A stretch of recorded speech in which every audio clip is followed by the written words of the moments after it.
Como funciona o organismo de uma pessoa que não tem diabetes em relação à secreção de insulina? Porque quando a gente está em repouso, né, não está aí fazendo movimento, não tá se exercitando, a tendência é o nosso corpo ele ser naturalmente resistente à ação da insulina. E por que isso acontece?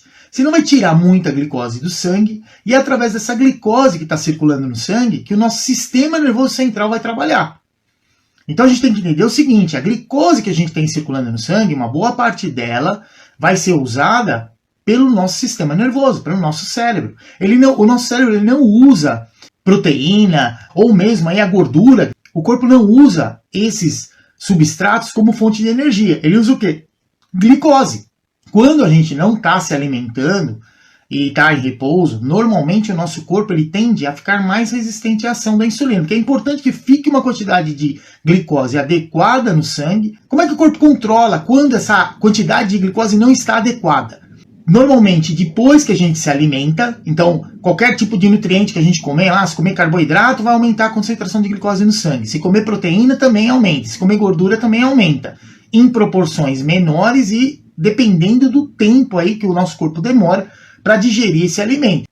A partir daí, como é que o corpo funciona para liberar a insulina? Nós temos aí praticamente dois mecanismos de ação de liberação da insulina. Então, no corpo humano, o que a gente tem?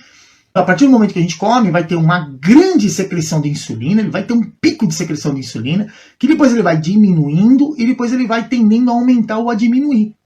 Então, ele vai ao longo do período para buscar um controle.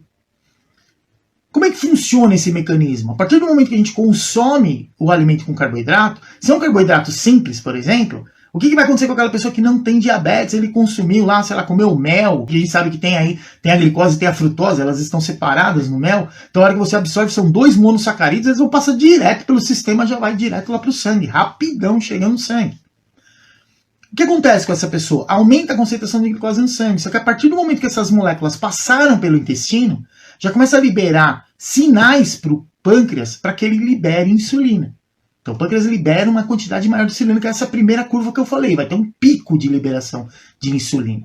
E depois, se essa quantidade de mel que a pessoa comeu, ou qualquer outro alimento lá, carboidrato, ela começar a aumentar a glicemia. Aí chega uma informação para o sistema nervoso, que manda lá sinal para o pâncreas para ele produzir mais insulina. Então é assim que o sistema controla a glicemia, quer dizer, o organismo do ser humano controla sim.